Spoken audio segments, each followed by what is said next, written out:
Blackhawk County Board of Supervisors to order for February 27, 2018. Roll call, Mr. Beater. Leyland. Here. Little. Here. Magsman. Here. Schwartz. Here. White. Here. Have a moment of silence to reflect on our actions of the day.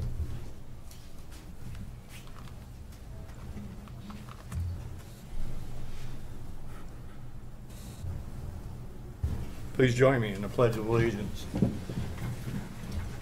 Pledge allegiance to the flag of the United States of America and to the republic for which it stands, one nation, under God, indivisible, with liberty and justice for all.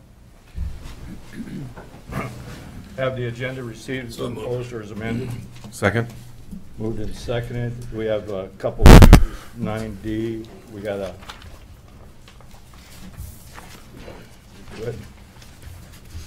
change the wording of that for the resolution. I'll have a different more or less a different resolution to read. And on 9G, it's changed number 71 to 141 instead. And that would be the two changes. So I have a motion and a second to the effect. All in favor, aye. Aye. Aye. Opposed, motion carried. Public comments. Anybody from the public wanting to comment on anything other than what's on the agenda? Moving on to claims and payments. Claims and payments, Board of Supervisors approve expenditures for the county. Susan? Yes, the county expenditures this week total $197,368.61, 197,368.61. Move to approve. Second. Moved and seconded. Any discussion? This is a resolution. Please answer your name as called. Leyland. Yes. Little. Yes. Magsman. Yes. Schwartz. Yes. White. Yes, resolution adopted. This is a resolution that the Board of Supervisors approve expenditures for Country View Care Facility. Country View's expenditures this week total $17,142.52, 17142.52. Motion for approval? Second. Moved and seconded. Discussion on any of the items. This resolution, please answer your name as called. Little. Yes. Magsman. Yes. Schwartz. Yes. Leyland. Yes. White. Yes, resolution adopted. Number 4, receive project updates from department heads and elected officials. Morning, Kathy. Morning. Good morning, Board. Kathy Nicholas, County Engineer. Brief update on the gravel road system this morning. It is in pretty rough condition on about 25% of our gravel roads are full of potholes. They're a sloppy mess, and right now the graders are not out on those roads because they're doing more damage than good. We can't really place rock on those roads. The dump trucks still have the snow plows on them, the wings on them, and the sander spreader, so it's not really practical for us to be putting rock on the roads right now. It's probably going to be a couple more weeks before we're able to put any rock on the roads, so we just ask the public to bear with us, that they are going to be pretty sloppy for probably several more weeks. And can I answer any questions at this time? Thank you. Thank you. Thank you, Kathy. Anyone else? Moving on to number 5, minutes approved for February 20th and February 22nd, 2018. Second. Moved and seconded. Discussion. All in favor, aye. Aye. Opposed, motion carried. We have hearings coming up at 9:05, 9:07, and 9:09. 9:05 is for ordinance number 77-200, rezone request by Roger Kelsom. We have a 9:07 one, 77-39, amendment by Jeff Rottinghouse, and a 9:09 for the engine noise reduction. Moving on to consent agenda by resolution. So moved. Second. Moved and seconded. Any discussion on any of the items? This is a resolution. Please answer your name as called.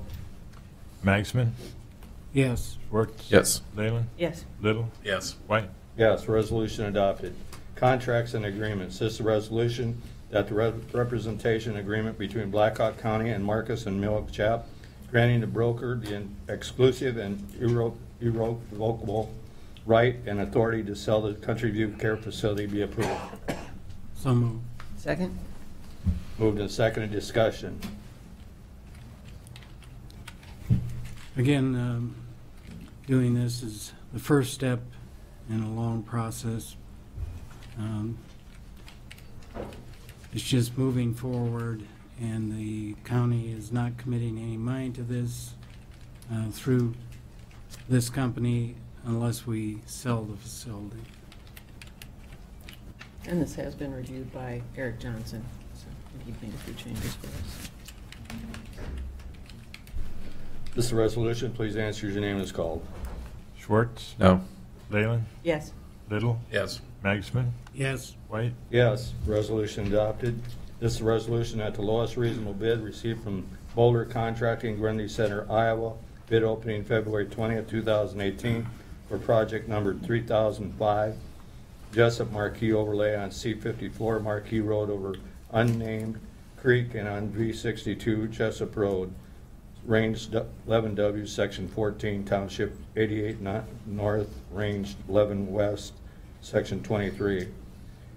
And direct the chair to sign for same as recommended by Catherine Nicholas, County Engineer. So moved. Second. Moved and seconded. Discussion, questions? Yeah, as you know, we did open bids last week here. We did receive 5 bids. The engineer's estimate was approximately $195,000. I recommend that we do accept the bid from Boulder Construction. They were under the engineer's estimate. Ryan has reviewed the bids, and they look to be in order, and I recommend that you accept this bid, and we proceed to getting a contract. Have they done work for us before, Kathy? They have not. I didn't think so. I have a motion and a second on the floor.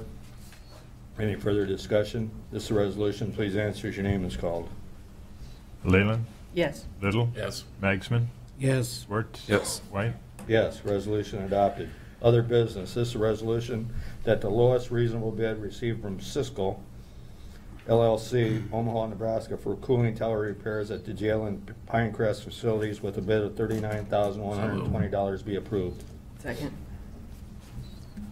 Moved and second. Any discussion? Mr. Gevin, you want to say anything on this? Yes, good morning. Roy Geving, Maintenance Superintendent. Just to give you a little background on these cooling towers, they are approximately 11 years old. All 3 of them, 2 of them which are at the jail, and 1 over at our Pinecrest facility. The original cost to install the cooling towers at the jail was actually a combination of some other equipment included in that. That total cost in 2007 was a little over $500,000. Over at Pinecrest, that unit was installed at approximately $110,000. What we're looking at doing with this repair is replacement of all the fill material that's inside of these cooling towers and the louver material which surrounds the towers. A lot of times what you see when you have towers that are at ground level, such as ours, they are more subject to just the simple debris and dust and dirt and grime and what have you. And over the years, what we've saw is our louvers are very much deteriorated, in need of replacement. A typical lifespan of a unit like this is about 20 years. These are stainless steel units, so they are very, we felt it was very justifiable to put money into these units to keep them going because we can foresee these lasting us a long time. That 20-year lifespan is actually on a galvanized unit, so we would anticipate getting even more out of these units if we properly maintain them. We did receive the 1 bid, as you see, from Siskel. They did provide references. We did check those references. They've done work locally here. Everything did check out very well. Thank you, Mr. Giving. Thank you. I have a motion and a second on the floor. Any further discussion? This resolution, please answer as your name is called. Little, Yes. Magsman, Yes. Schwartz, Yes. Leyland, Yes. White, Yes, resolution adopted. B, this is a motion that the travel request submitted by Kim Veeder, IT Director, be approved and direct the chair to sign for same $239 to attend the Iowa State Association of Counties Spring Conference in Des Moines, Iowa, 14th to the 16th. So moved. Second. Moved and seconded. Discussion. All in favor, aye. Aye. Opposed, motion carried.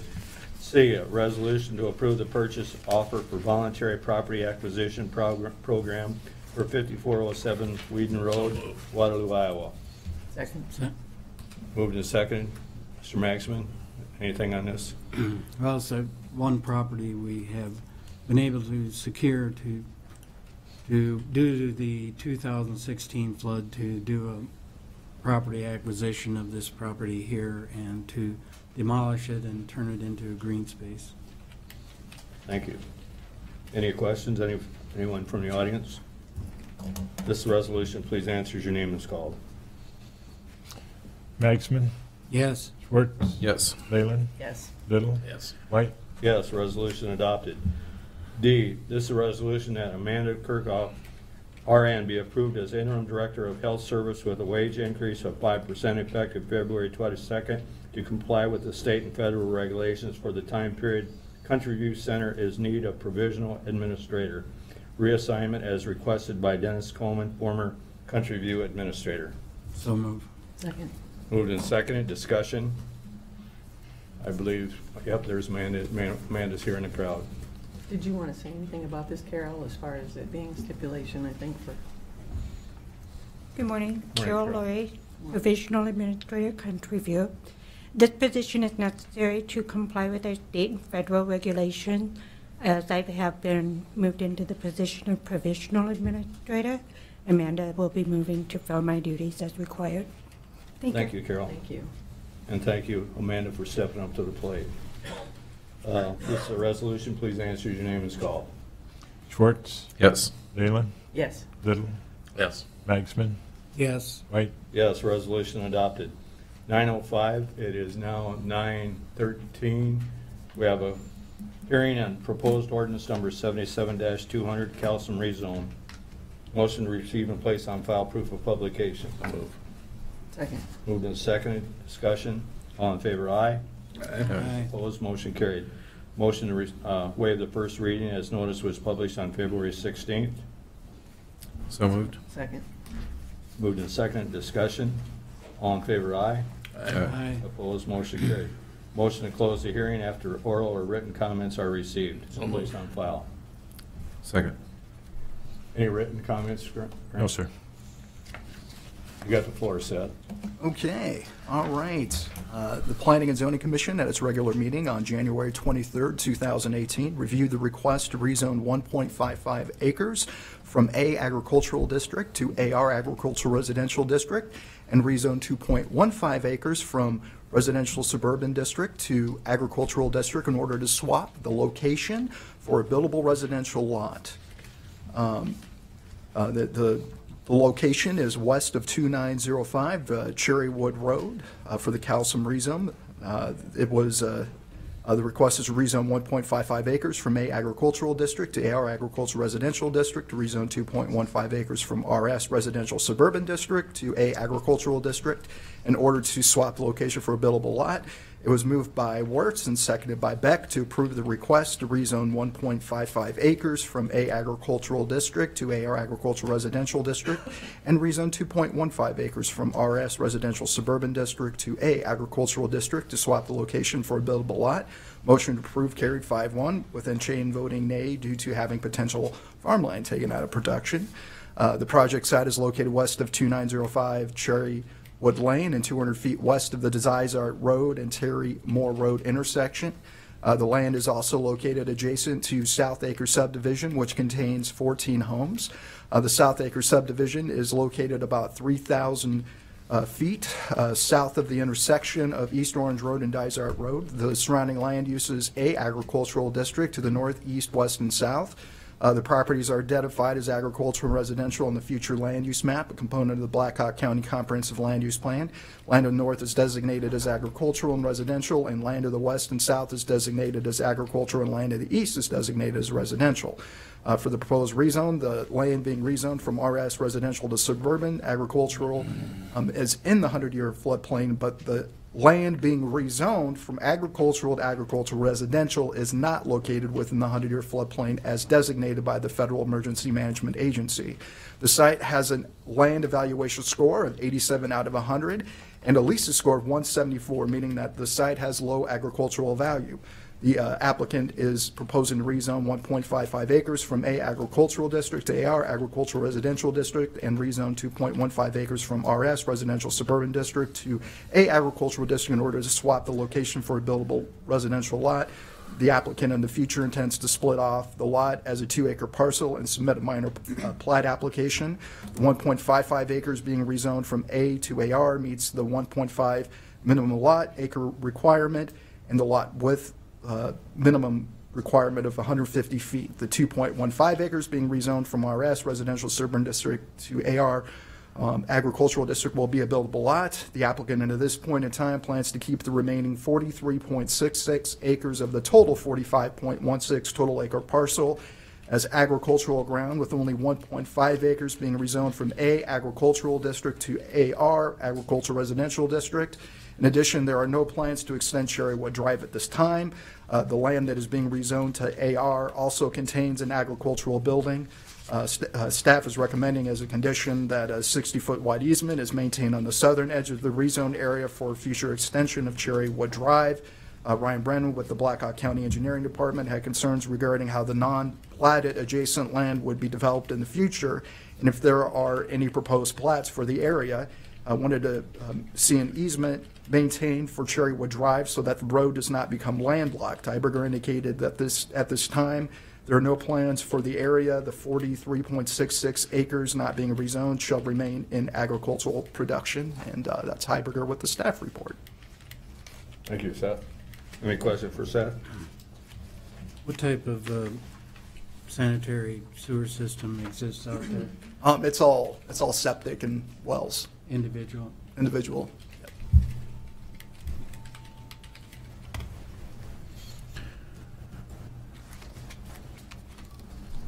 Any other questions? I have a motion and a second on the floor to close the hearing. All in favor, aye. Aye. Aye. Opposed, motion carried. This is a resolution to suspend the rules requiring the Board of Supervisors to consider the vote on proposed ordinance at 2 prior meetings. So move. Second. Moved and seconded. Discussion. This is a resolution. Please answer as your name is called. Leyland, Yes. Little, Yes. Magsman, Yes. Schwartz. Yes. White. Yes, resolution adopted.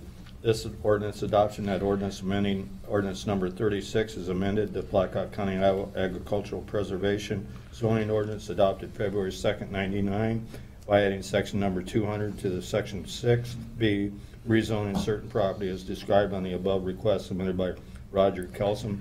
The same for adoption, and if adopted, moved. would be known as number 77-200. Second.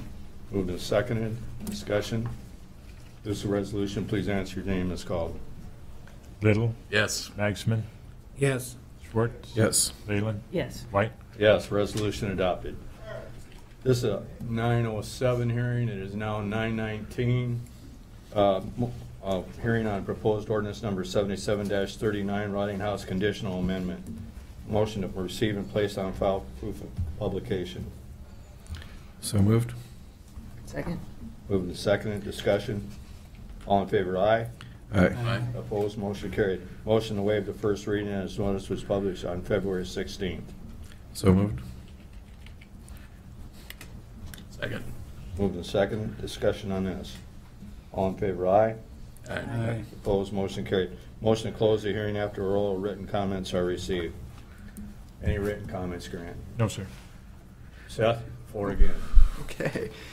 All right. The Planning and Zoning Commission at the regular meeting on January 23rd, 2018, reviewed the request for a conditional amendment in the CM Commercial Manufacturing District in order to allow for the owner of the mini storage facility to store additional cars, boats, recreational vehicles, campers, and etc.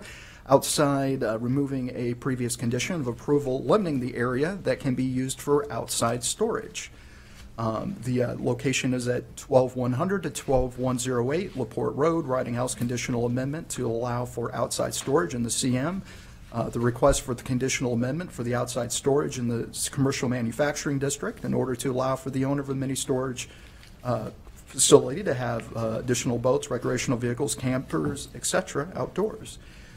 It was moved by Nagel and seconded by Wertz to deny the conditional amendment request for the additional outside storage in the commercial manufacturing district. Motion to deny carried 5-1 with Sage voting nay due to concerns raised by neighbors. The property in question is located at 12100, 12108 LaPorte Road and 325 feet south of the Eagle Road and LaPorte Road intersection. The property was rezoned from A Agricultural District to CM Commercial Manufacturing District back in June 15th of 2004. The surrounding land uses to the north, south, east, and west are all agricultural district.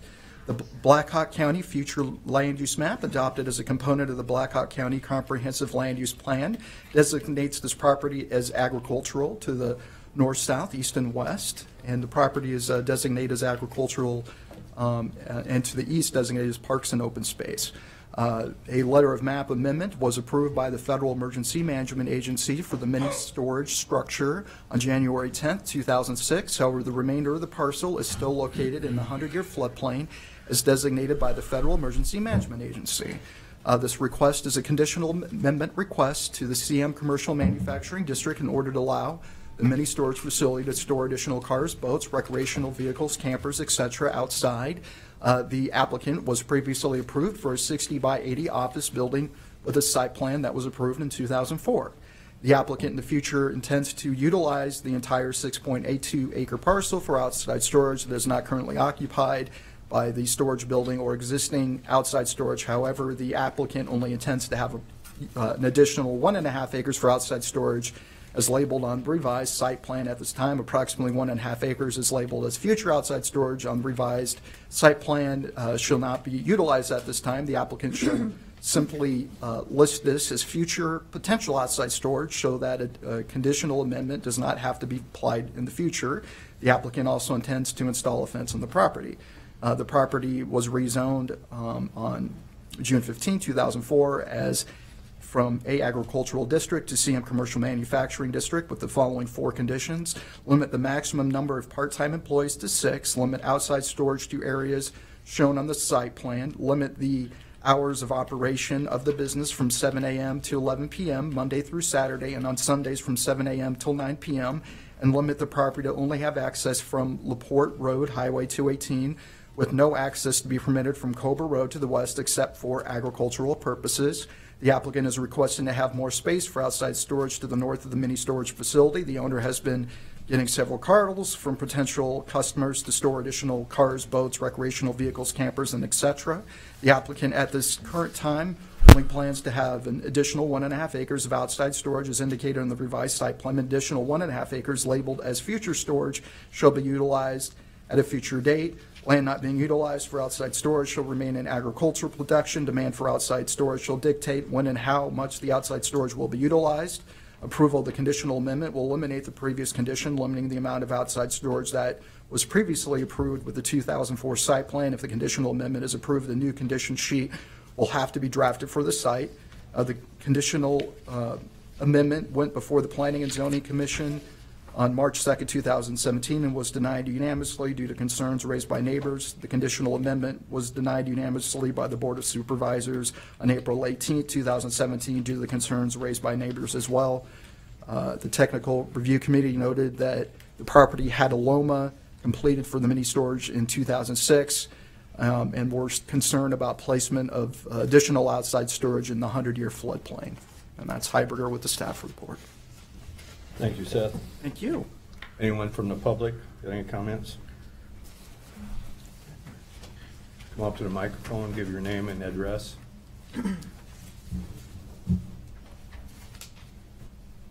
Good morning, everybody. My name is Wade Hammersley. I live at 12024 LaPorte Road. I live at the property directly north of Mr. Rottinghouse's property.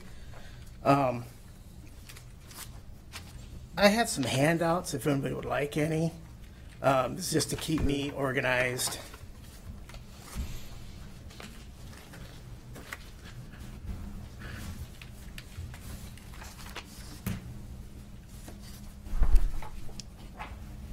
Thank you.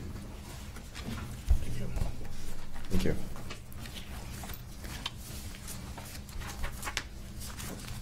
I've lived at that address for over 47 years.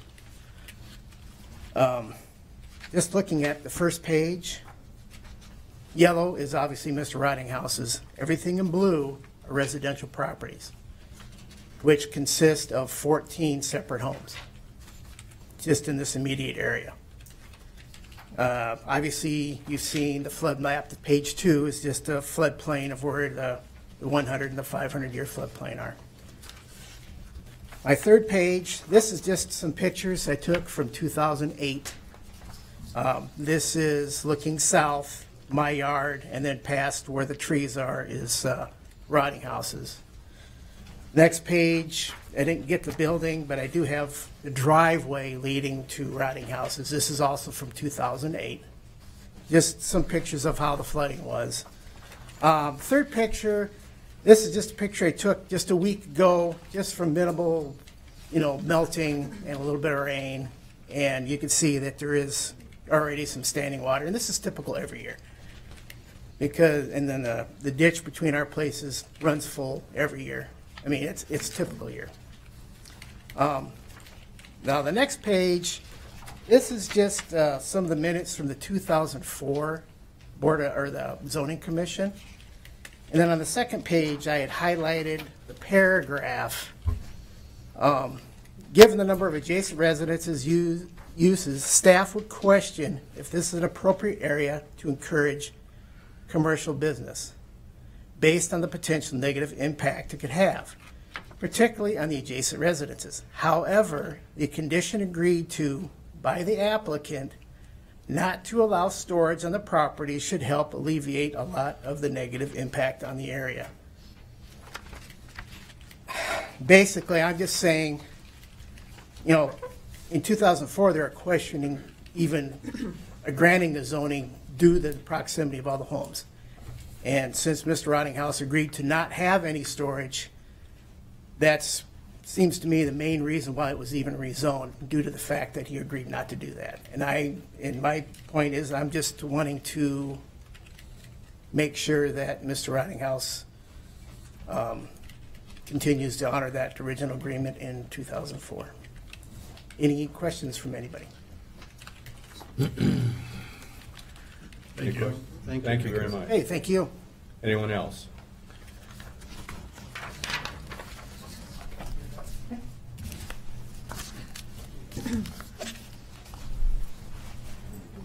Glenn Weisenberger. I live at 11920 LaPorte Road, second place to the north of him. I just want to bring to the attention of the board, there within about a 10-mile area, there's 7 storage facilities right now. 3 in LaPorte City, Mr. Rottinghouse's, and 3 in Washburn. The 3 in Washburn already have outside storage, 2 of which are not even being utilized with outside storage right now. One might have a motorhome in it, and the other one's empty completely. And the other one further to the north only has a few items in there, and there's still ample room for storage, outside storage in other facilities in our area. So I just don't see any reason why we would need to do that. Now, I'm with Wade also. I'd like to have him stick to his original 2004 agreement that we not have outside storage in our residential area there. Thank you. Thank you. Thank you. Anyone else?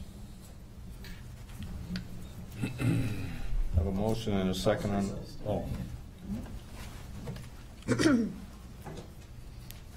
Jeff Ridinghouse, 9115 McStay Road, LaPorte City. This building was originally a egg laying facility. It had 30,000 chickens in it. It was built in 1972. Has been operated as an agricultural business. So it's always been used and utilized as a commercial type business. Them flood pictures are a little deceiving. I see, as you could see in the second page, that it's right on the edge of the flood map. The river is a mile east of us, of this property, of all the homes, and it needs to travel a mile to get to us. And one of the advantages that we have down in LaPorte City in our area is that when the floods come, they peak in Cedar Falls first, and then they peak in Waterloo, and we have a time frame from when it peaks in LaPorte City. It gives us a very long window to address it. And in 2008, that's just what we did. Called all of our tenants. We had them move all their stuff out. It wasn't a big concern. There was no loss of property, including our building. They had 4 inches of water in the building, and all we did was sweep up the mud and went back to work shortly after. As far as any being intrusive to my neighbors, if you notice to the north, between Mr. Hammersley's and West, there's a row of trees there that's been there probably since 1972 when they developed the property. So he really doesn't have a clear view. We proposed to put a row of trees along the west side, which would block any view of any neighbors. And then there's the building on the south side, which is 500 feet long, that you would not be able to see through or around or over. So we're really kind of in a C shape, U shape, whatever you want to call it, where the only view to my neighbors would be towards 218. So I really think it's a good place to have a storage facility. There are other commercial properties that are very nearby. Sign Sand and Gravel is one of them. There was another guy just up the road on Cobra Road who ran a railroad repair business, but he since moved out. And he moved over into our neighborhood. And so if you just take that in consideration on how the property lays, and with just a little minimum effort on our part to grow a few trees, there's really no way that our neighbors can see what we have on our side of the fence. But so it's very minimum intrusive on their part. So, all right, thank you. Thank you. Do you have any questions for me? Yeah, I was just going to ask the question, since there was the issue that was brought up about the closed storage in 2004 and the agreement to do that, has there been any consideration to have closed storage? You mean as more outside storage? Versus outside storage, to have it? Well, that's going to be my next plan after, if this doesn't pass. So we'll probably look at building maybe another building. We was kind of hoping to have this because it's just a little more cost effective for use of the land. We farm, and our farm has grown over the years, and our equipment's got so big it really isn't feasible to farm an acre. So, any more questions? All right. One more thing I want to say about Black Hawk County history is our family celebrated the 150 years of our family farm. Was purchased in 1868, just a few days ago. So it's we've been here a long time. So, all right, thank you. Thank you. Thank you. Thank you. Seth, I have a question for you. Yes. You know, in this vote, the planning and zoning turned this request down 5-1, and Nagel voted no, or he voted nay due to concern raised by neighbors. I don't understand the correlation for that, why he voted differently than the other board members.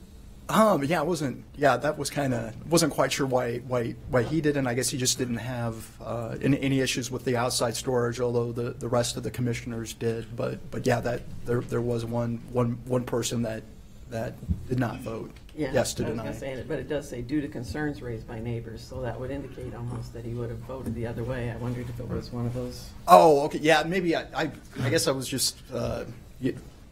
It was Sage, I think. I was going to say. Yeah. Nagel, I think I was trying to cite the majority as opposed to the reason why that one person was denied, so I may have crafted that sentence incorrectly. Oh, okay. So sorry about that. That's okay. Thank you. Any other questions? Yes, sir.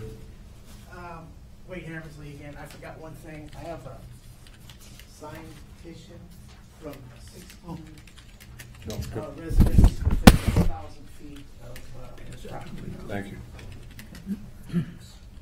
you. What does that state? That we are opposed to the zoning amendment. I have a motion and a second on the floor to close the hearing. Any further discussion? We don't have a motion yet on the. Oh, So move. Second. no, I do. Thank you, John. All in favor, aye. Aye. Opposed, motion carried. Next is a resolution to suspend the rules requiring the Board of Supervisors to consider the vote and to a proposed ordinance at So 2 moved. prior meetings. Second. Moved and seconded. Discussion. This resolution, please answer as the name is called. Little, Yes. Magsman, Yes. Schwartz. Yes. Leyland, Yes. White. Yes, resolution adopted. This is an ordinance adoption that the ordinance amending ordinance number 36 in the amendment Blackhawk County, Iowa Agricultural Preservation Zoning Ordinance adopted February 2nd, 1999 by adding section number 39 to section 6B, rezoning certain property as described on the above request submitted by Jeff Rottinghouse, and to consider the same for adoption, and if adopted would be known as ordinance number 77-39. There it goes.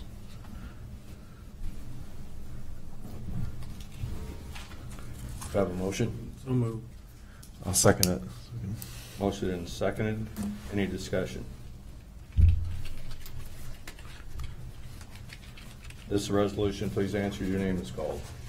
Magsman, No. Schwartz. No. Leyland, No. Little, No. White. No. Resolution turned down. Moving on to 909 hearing. It is now 9:37. The hearing proposed ordinance number 141, an ordinance amending the Blackhawk County Code of Ordinances, engine noise reduction ordinance. Motion to receive and place on file proof of publication on the notice of public hearing. Second. Moved and seconded. Discussion. All in favor, aye. Aye. Aye. Opposed, motion carried. Motion to waive the first reading. So move. Second. Moved and seconded. Discussion. All in favor, aye. Aye. Aye. Opposed, motion carried. Motion to close the hearing after oral or written comments are received and placed on file. So moved. Second. Any written comments? No, sir. Floor is yours, Kathy. Yeah, I was just going to give a very brief explanation of what this is about. Blackhawk County has adopted this ordinance similar to other counties and cities across the United States. Most people know engine braking, compression braking creates noise. The ordinance says that the noise can be no louder than 80 decibels. If it exceeds this, there's a fine of $100. Jake brake is also a term that's associated with the term engine compression braking. Jake brake is a brand name. The manufacturer of Jake brake wants that name to be not associated with these ordinances any longer. We have numerous signs throughout the county, at the county border, for example. We do not state Jake brake on our signs, but it does say Jake brake on the ordinance title. So your action today removes the term Jake brake from this ordinance and thereby complies with the manufacturer's request that we remove the term Jake brake from the ordinance. Thank you. Thank you. Thank you. Any further discussion? Any more oral comments? Have a motion and a second on the floor to close the hearing after oral written comments were received. So moved. You already have a motion. Already got it. Already got it. All in favor, aye. Aye. Opposed, motion carried. This resolution is to suspend the rules requiring the Board of Supervisors to consider and vote on the proposed ordinance at 2 prior meetings. So moved. Second. Moved and seconded. Discussion. This is a resolution. Please answer your name is called. Magsman, Yes. Schwartz, Yes. Leyland, Yes. Little, Yes. White. Yes, resolution adopted. This is an ordinance adoption that an ordinance amending the Blackhawk County Code of Ordinances, engine noise reduction ordinance as described in the above request, and to consider the same for Second. adoption. Be known as ordinance number 71, chapter 9.05. Moved and seconded. Any discussion? This is a resolution. Please answer your name is called. Schwartz. Yes. Leyland, Yes. Little, Yes. Magsman, Yes. White. Yes, resolution adopted. Next on the agenda is work session, discussion, jail parking lot repairs led by Rory Geving, Maintenance Superintendent. Morning, Rory. Good morning.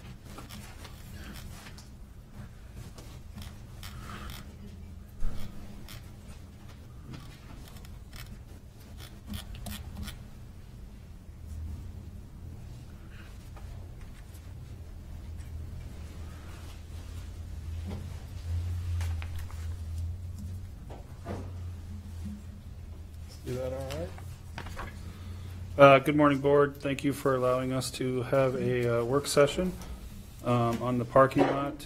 What I'd like to do is just go over our proposal and explain the dates that we have in mind for the bid letting, and just kind of briefly go over the site plan with you today. If you notice on the screen, what I have here is I guess what I would call the dig plan. So if you notice, you can see the areas along the edge that basically is showing how that's going to be tapered down into the primary dig zone. So what we're looking at with this project is approximately 2,300 cubic yards of presumably contaminated material. As you know from earlier discussions with this project, it is the assumption that we have a good deal amount of rubble and debris in this area, which some of it could quite possibly be contaminated. Although we don't have any official documents indicating as so, what we've learned through people who were here at the time when this was, some test pits were dug back in 2004, have indicated that they have witnessed some transite in this material. So throughout the development of these plans, we have met with the Iowa DNR, worked very closely with them. Blackhawk County Engineering Department has essentially put together these plans, and that's where we are looking at complete removal, which was approved last year. And if you recall, we had the different options in place. And so what we're looking at is approximately the 2,300 cubic yards of what we would consider contaminated material. We've also worked with the Blackhawk County landfill and indicated to them what to expect when this project kicks off. Along with this project, we are looking at replacing the 12-inch storm sewer, which it's not quite in the center of the parking lot, but it can be defined if you see these diamond areas. Essentially, that area will be dug out, and then fill will be put back in place and compacted, and then an overlay on top of a 7-inch concrete. Along with this project, we are looking at within the bid specifications, we are looking at adding a very limited spec for landscaping to include a DOT specified weed barrier in this green area. It doesn't show green. In this green area would be a weed barrier along with pea gravel. What my intent is outside of this project is to present to the board some ideas on further landscaping. For example, it could mean putting shrubs in. I know we had talked about that before. Some of the shrubs that I had presented to the board at that time, I have now since learned that they're not very, they're very sensitive to the salt that we would use in our sidewalks. And so we felt during this process of this project, as far as a bid specification, it'd be in our best interest to just keep it simple and then come back at a later time with some ideas on further landscaping. We are looking at hiring a consultant to oversee the abatement process during this dig. They would also monitor the backfilling process, the density testing, and surveying. They essentially would be our checks and balances. They would be working for Blackhawk County to assure that the contractor is doing everything correctly with regards to the abatement of this potentially contaminated area. That would include air monitoring, that would include providing reports to us and documentation and so forth. So again, they would essentially be our checks and balances to make sure everything is going correctly. As far as how this project is going to impact the jail, it's going to impact it in a couple different ways, parking being one of them, and then deliveries to the jail. Given that, if you notice this area, these are our loading docks, so essentially those will be put out of commission. So if we look at the parking, we actually have made contact with the public parking company here in Waterloo, and they indicated to us that they have 20 to 30 spots in what I'll call the jury parking lot across from the jail that they would be willing to let us use during this project at no cost.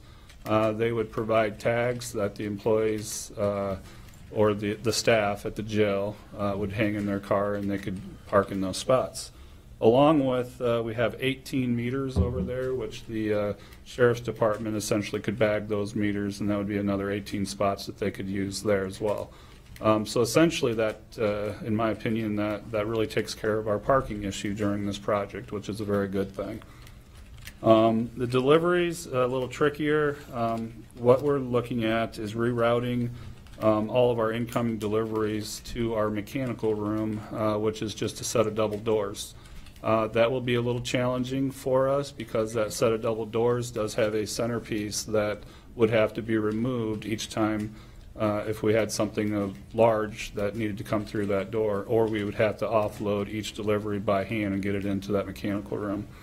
So what we're going to do to try to minimize the amount of orders is work with the jail staff to see what we can do as far as pre-ordering, for example, the kitchen over there. If there's something that when they know this project's going to start, if they could go ahead and pre-order that to help minimize the amount of deliveries coming into the jail. So we thought that would be the best way to address that. What we're looking at for letting is we're looking at a March 27th, 2018 for letting. We're looking at a late start date of June 4th, 2018. And what we're looking at this project is giving the contractor 30 days. Essentially 30 days to complete the project. After the 31st day, we're looking at imposing liquidated damages which we're still working on that, anywhere between $500 to $1,000 a day after that 30th day. The reason we're doing that is we want this contractor to get in there, stay there, and finish this project in a timely manner. We felt that was a good way to protect us from somebody starting, pulling off, going to do another project, and coming back. So this is an incentive for that contractor to keep moving. Now, obviously, with that said, we would somewhat be weather dependent. Working days, yeah, 30 working days. So each day they're on site would be classified as a working day. This is weather dependent, and we're looking at a completion of mid to late July for this project. So define it as a working day, if they chose not to show up, what is that? Or is the weekends not a working day? Weekends will not be. Define what a working day is. Monday through Friday would be considered a working day. If they show up on site, that's docked as a working day. Unless it's raining out, they agree. Yeah, weather would be something that would be out of our control, obviously. They would agree between the two of them, there wouldn't be a charge day. And along with the weather, too, we would run into issues with the landfill. I have made contact with the landfill. They are aware of the amount of material that we'd be bringing. They're ready for it. But they did indicate to me that if the weather becomes an issue, they physically can't get the trucks back to where they need to go. And so that would be something that would hold us up. Does that answer your question? Yes. And since we're already planning for there being contaminated materials, there wouldn't be any potential of them finding something else that would legitimately justify them going over 30 days? There shouldn't be, because as you said, we're considering this worst case scenario. Mm-hmm. Like I said, we've met with the DNR. The contractor will be required to hire an abatement company who would be on site, and that would be hired by the contractor. We would have our professional services consultant overseeing that process. So essentially, there should be no surprises when you're assuming worst case scenario. Susan, does this need to be completed within this fiscal year? Not necessarily. This is bond money, and we can amend if necessary. I mean, it's all coming out of the capital improvement fund. Thank you. Kathy, do you have anything else you'd like to add?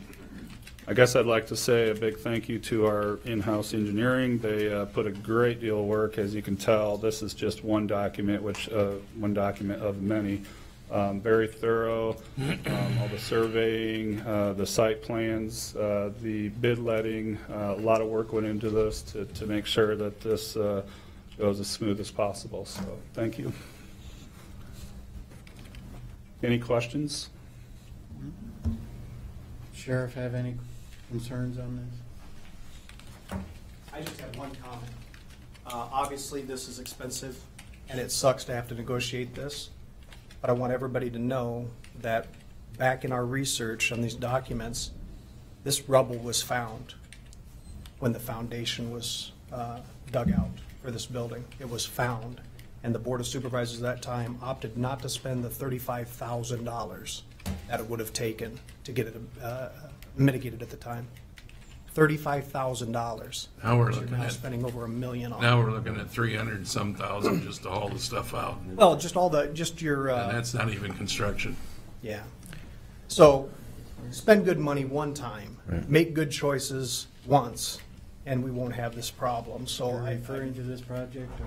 well, now we're spending good money once. We're finally mitigating the thing that we Band-Aided for the last 25 years. That could have cost us $35,000 to take care of the first time. The taxpayers should know that there were a lot of Republicans on the board at that time. So also keep in mind, we will be coming in front of the board with the a professional services request, again, for our checks and balances on our end. So if there's no further questions. Thank you. Thank you. Thank you, Rory. Rory, Kathy. Thanks for all the great news. Next up is discussion drafting the request for proposal for the sale of Country View Care Facility with Marcus and Millchap.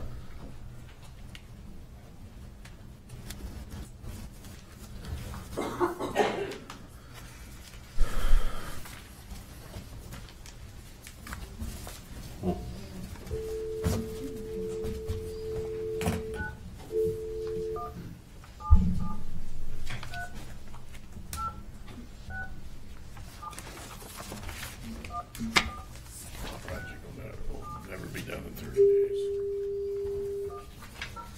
Not a chance.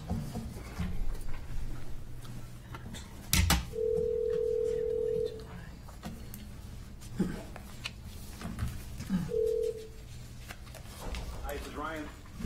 Hi, Ryan. This is Blackhawk County Board of Supervisors. Good morning, all. Can you hold on 1 second? I'm going to dial in Josh Jandrus to join our conversation. If that's okay, bear with me 1 minute. You turn it up a little bit, right? Oh, never mind. Good music. Way shorter.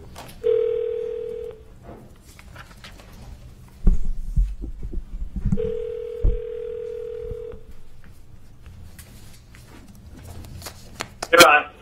Hi, Josh. You're on with Blackhawk County Board of Supervisors. Everyone, this is Josh Jandrus. He's our senior partner in the deal and has spearheaded all of our county-owned business in the past, and he was sorry he couldn't make it to any of the meetings, but is happy that he's on this call today. And so, without further ado, I guess I'll leave it up to you guys how you want to start here. Good morning, everybody. Morning.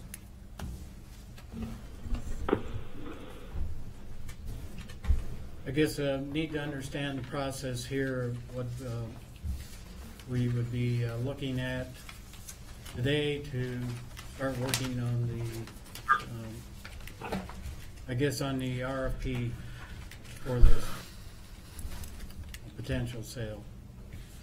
And Ryan, Susan has prepared for us, so we do have copies of the sample matrix as well as the request for proposal sample.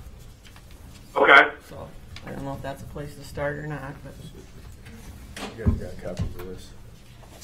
Amanda, you got copies of this? Ryan, this is Susan. Yeah. Do we want to just start at the terms and conditions maybe and go through the sample? I don't know if there are additional conditions that you could recommend that we put in there, or if there are, I looked kind of through the matrix, but it looks like a lot of the conditions that are listed on that matrix are already in the sample that you sent over to us. Should we start there? So, yeah. So this is Josh. Good morning again, everyone. I would say, if it's okay with everybody, and because we're all working off the same copy, maybe we start on page 1. We can start putting at least placeholders in and discuss some of the big issues. Okay. And then just work our way through the balance of the document, if that's okay. Sounds good.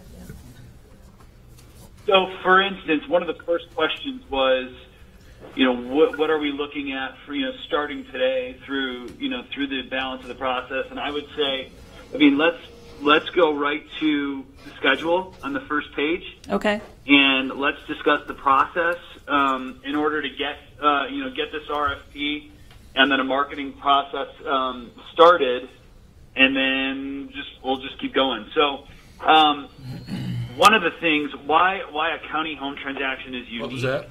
Is because we typically mandate that books and records due diligence be completed while we're marketing the asset. Whereas, under normal circumstances and in a normal deal, people typically, they view the offering, they submit an offer, you negotiate a letter of intent, and then you basically you sign a purchase agreement. Then you conduct your due diligence. But we're asking that everybody, submit their offers subject to no further books and records due diligence. Obviously, they're going to need to do, in order to, even though there's no financing contingency per se, they're going to have third-party reports completed. So phase 1, phase 2, Alta, and Alta, they're going to have title work done and a site plan and a survey. But that is, that's for their lender, not for us to be concerned. And that also should not, be a contingency to close. Excuse me. Yep. So, yes. Well, let's wait till the chair gets back here. Okay. Thank you. Thank you very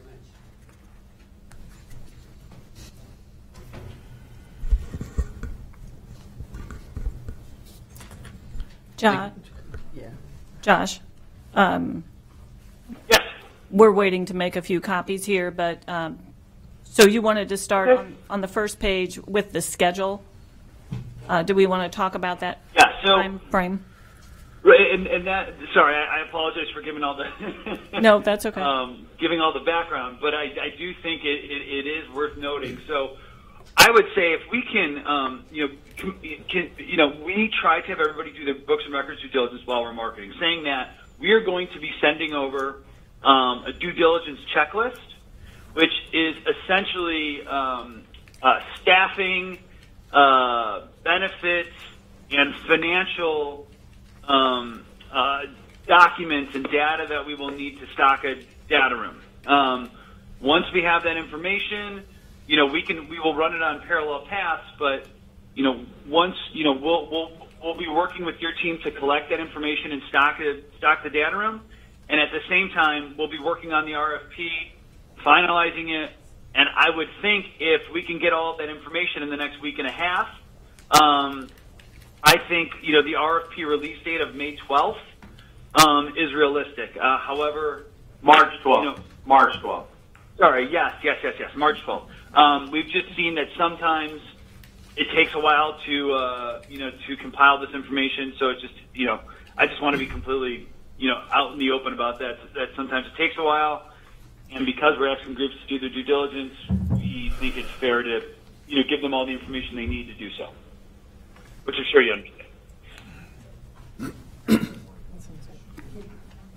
Okay.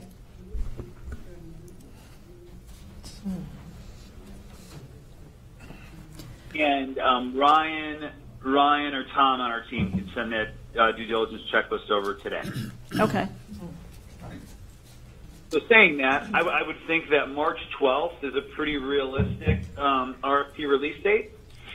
And and I'm making comments as we go through this, so I can definitely share that. Ryan can definitely share them with you. And then I would say bid submit. The bid submittal due. Let's see. So March 12th. I think I was looking at April. I would say either April 27th or May 4th. I just know that we're going to be in the middle. We've got Easter here, and we also have spring break. And I don't know when Passover is, but that could also play a factor. Let me look when Passover is. Yeah, the week before. The week before April 1st, right? Yeah. So, right. So you go Passover, and then I think it goes right into. Does it go right into Yom Kippur? No, right? Pardon me? Does it go beyond the 4th? April 1st is Easter. Yeah, April 1st is One moment. Can we? So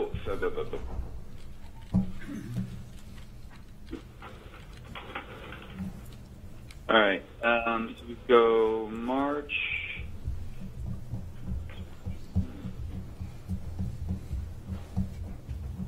Okay. Just trying to figure out if this is all in Hebrew. That's great. One moment, please. I apologize.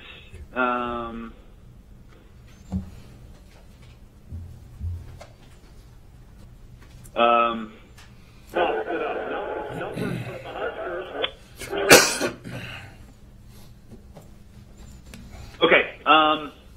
So April. So you've got Passover, and it's April 31st and the 1st, and then it's April 2nd through the 5th, and then April 6th through the 7th.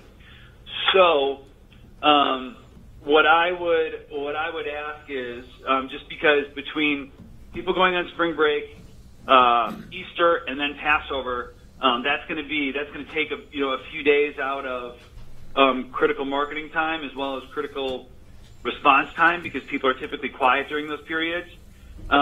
I would say May 4th is a good target to have bid submissions. Does that work with everybody? I mean, the last thing we want to do is put it out there for 4 weeks and then have nobody respond. And I feel like if we give them, just about 6 weeks to 7 weeks, I feel, given that there's holidays going on, I think that's probably the best amount of time we can offer while still holding them to a pretty tight timeline. I don't have any concerns on that timeline. No. Works for me too. Okay.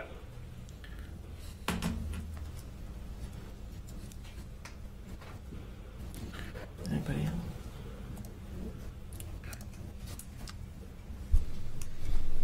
Okay. So public hearing. I think we would have to open. Sorry, go ahead. Wouldn't we have to open the bids at a public hearing? Is that how this would work? So should it be on May 8th? So yeah, we could definitely push it to Monday. One of my questions is, they could be due part of the on local Friday. land buildings law that all bids have to be opened at a public hearing? Yes, I believe so. Okay. So they can be due on the 4th. With that, do you then divulge every detail? Because I mean, I understand that there's a process that needs to be followed, and we completely and totally support that. It also could potentially affect our ability to kind of effectively negotiate with parties if we know what everybody offered and the terms of their deal. If they they would be opened on that date and placed on file. Did you hear that? They would be opened that date No, in the public hearing, and then it'd be a motion to place on file. So basically what you're doing is just opening up the bid. We don't read Okay. no detail. And I'm sure, I know that Ryan, because he alluded to it earlier, I know that Ryan referenced the bid matrix. We will obviously, depending on, so if these bids are due at 3 p.m., our goal would be to get through those bids and have those ready for you, have those abstracted. and ready for you. If you're not going to open them until the following day, then I would say, we can have everything abstracted for you within 24 to 48 hours. So, essentially just taking the RFP responses and plugging them into a table, which just makes it easier, at least from just keeping everybody's offer straight. As we like to say, apples to apples. Well, you mentioned in your comments then, as far as Monday, at 3 o'clock, our meetings typically, or have always been at Tuesday mornings at 9 o'clock. So that doesn't really give you a 24 to 48 hour. That's totally fine. What I'm saying is we can have offers then due on that Monday on May 7th. Okay. And then, conforming with your schedule, then you can open them on May 8th, that Tuesday morning, if that works. Okay. Yep. Thank you. You wouldn't be looking at them between when you receive them and when you open them. Now, for clarification, you were talking about the fact that opening those bids could be a concern and kind of detrimental to one another, or to public, being out in the public at that point in time. Am I correct in understanding that?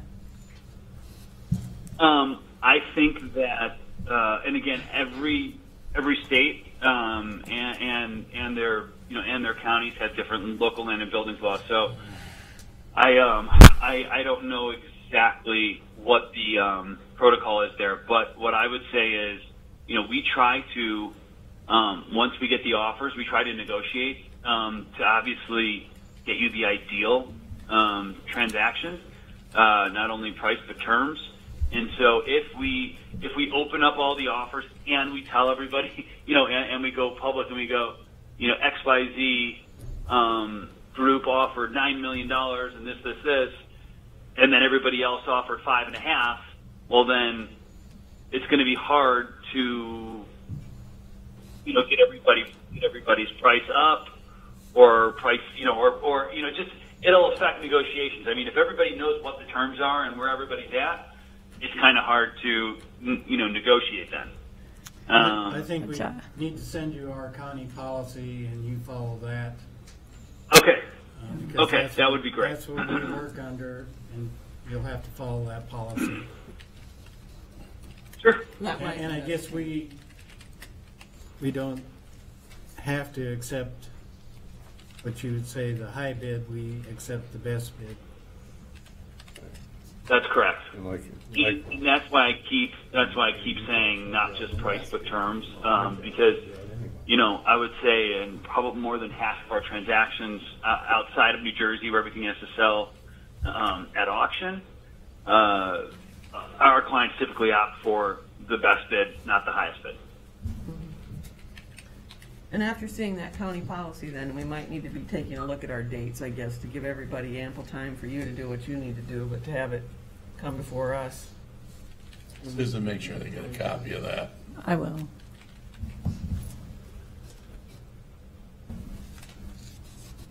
Okay, but I think that gives us a general time frame, and we'll check on the policies, and I will get those to you. Yeah, okay. That'd be great. This is Ryan. Just to kind of clear that up, think of it as what you're playing a game of poker. It defeats the whole purpose to have everybody lay their cards down and know exactly where everybody is. And so when we get those initial offers, hey, you guys need to come up here. You need to do this. You need to do that. And so then we negotiate. As Josh was saying, I'm just trying to clarify it a little more for you. Then we can push that and then get all the, then we know everybody's at their best, where they're at, when you open the bids at the meeting. That's kind of the thought process there. Does that make sense? Yeah. And that was one of the areas, didn't we have questions earlier on too about when we could go into closed sessions, or when we should go into closed sessions, when it affected the... Well, we'll discern all that when we can look at your policies and see exactly, what the procedure is. We'll get through that we'll get through that for you when we receive the copies from Susan. Okay, thank you.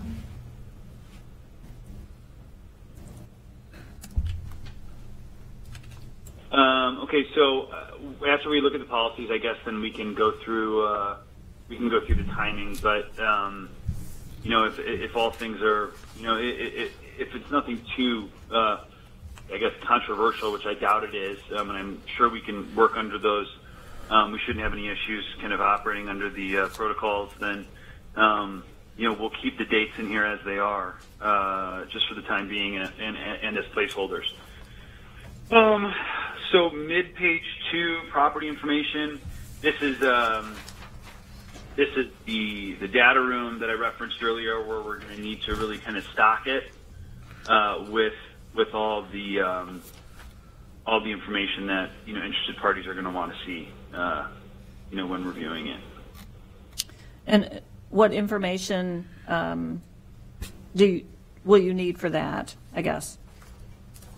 So, good question. So we're going to get you a list today, but what I can tell you is it's going to be staffing charts.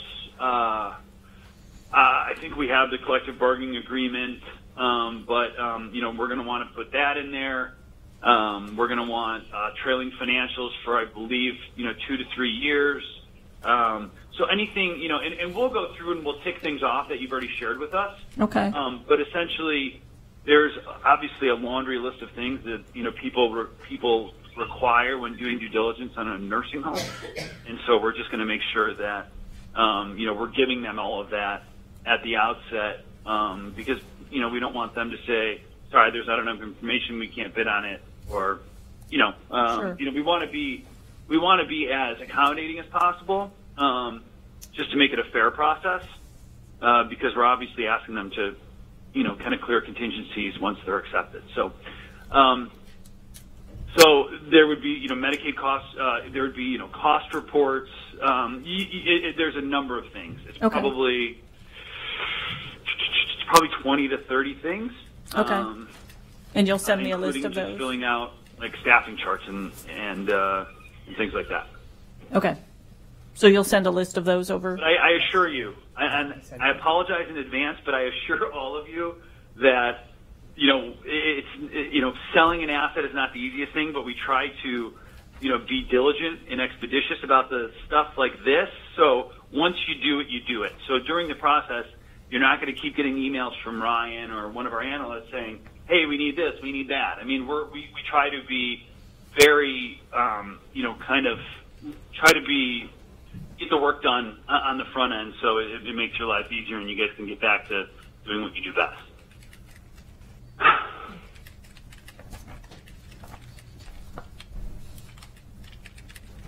Okay?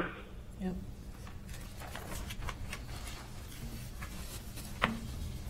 Okay, so if we can address the on page 2, second to last paragraph, all bids must be hand delivered or mailed in PDF format to Marcus Melchap, Black Hawk County Courthouse. How do you want to handle that? Do you want PDFs sent to us and then hard copies mailed to you all? I mean, that's typically how we have it. I guess I'm not sure, because typically with the public hearing, everything is sealed and we don't open anything until the date of the hearing. So would they send you, you know, a CD? Or, I mean, everything you would receive it. We could just have it sent here, and then we would turn it over to you after the hearing. Well, they can do it. They can do it 2 ways. I mean, they can send you guys. They can send Black Hawk County. They can send you the hard copy response, and we can also mandate that they send us an electronic version in PDF form. And obviously, sending you the hard copy is important because, you know, the idea is also for them to be sending, you know, some earnest money consideration with their bid. And so they would need to, you know, enclose a cashier's check or something along those lines as well. Yeah.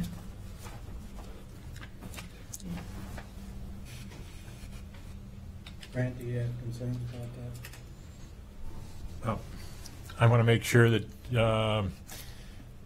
you do go over the policy and the Iowa code closely as far as the submission of bids and what can be shared before an open hearing. I suspect that you probably want to not have them send the information to Marcus and Millichap electronically until after the bid's been open. Right. But like I Okay. say, check the law and check your policy. Okay. We will review, and we can revise the language in order to comply. Let's read. Can I ask a question about the paragraph before that on site visits? Is that the way we want to have it, that that they can contact our interim administrator for a tour, or? So how we typically handle it, there's two ways that we've found that have worked. Okay, one way is you basically hold all tours over the course of 2 days, and similar to having to get us 30 documents to stock the due diligence room, it's kind of like once it's done, it's done. Now the other way we've done it, and again it's effective, is just offering tours with 48-hour notice throughout the process, and your interim administrator would hold those tours. But if you wanted to do it over a 2-day process, just basically in a tight time frame, naturally there may be a group or two that need to do it at a different time.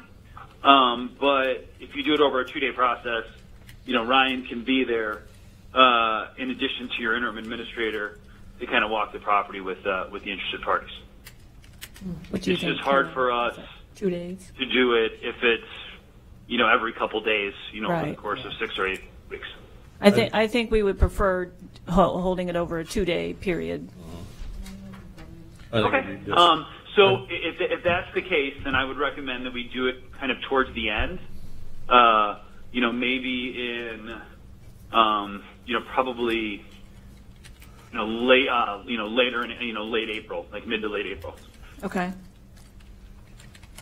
So I'll put a comment here, and I'll just say that I'll put a comment here, and then what we can do is we can finalize a week. With whatever you all think is best. And typically we just like to do it towards the end because that's when we've kind of created a market for it, and we've seen some groups kind of pursuing the deal, and it's hard to do it at the beginning because sometimes people don't get to it for a couple weeks, Mm-hmm. Okay. We can get with Carol and figure out when that would work best. And you said Ryan would be in it. And I mean, we always say like just midweek, like whether it be like a Tuesday, Wednesday, or something along those lines. Okay. Yeah, People are traveling. Keep it to a couple days because that way it's less disruptive to the staff and to the clients Exactly. out there. Did you have something, Carol? We are expecting our annual survey for our CFID unit that will be during that time frame possibly. Okay. So we may have to look around that. Okay. I guess what's been stated is there may be a survey that would take place in that time frame. So we might have to work around it. Yeah. Oh boy, I love those surveys. Yep. Never let you know when they're coming. Let's just wait and work with it. Yeah, it's mid. I don't know yeah, for you sure. said mid to late April, so Yeah. yeah, that gives them time. Because they're way behind anyway, aren't they, Carol? Or is this different? We expect them anytime between March and April. Okay. All right.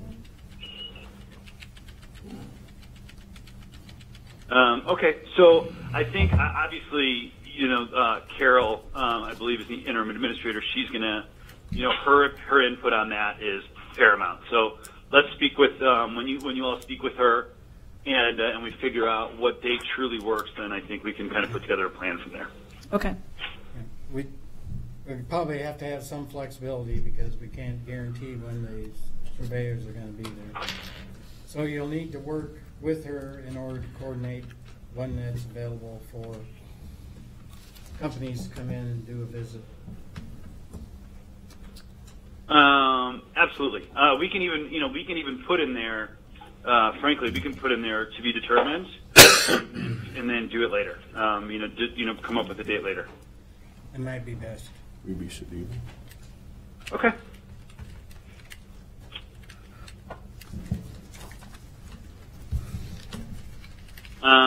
All right. So, and I'm gonna make a comment to that, and then I'll share again. I'll share this with everybody. Let me interfere.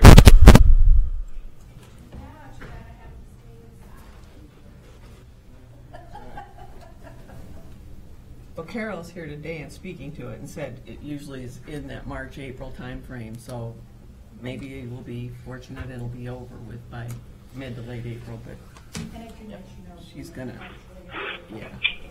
She always lets us know as soon as they show up anyway.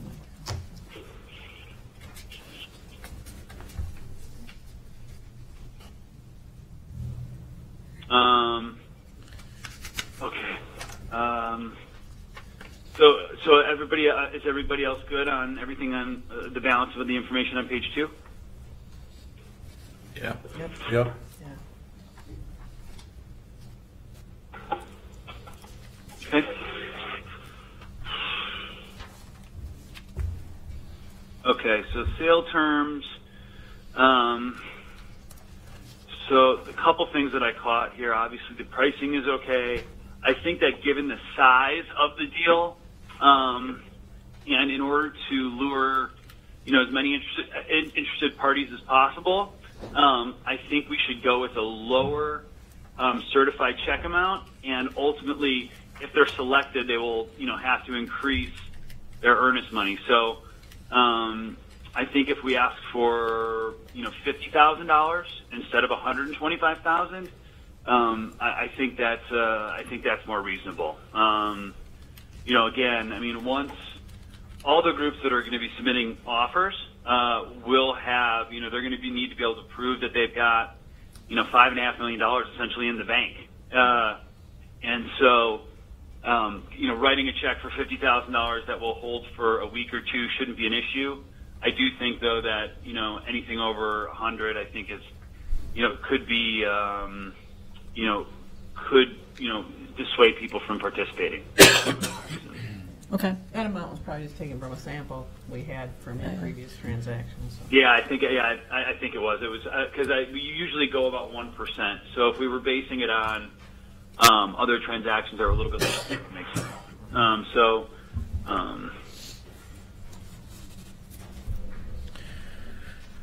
Okay, going with 50,000. Eric, do you have any concern with that? Okay. No.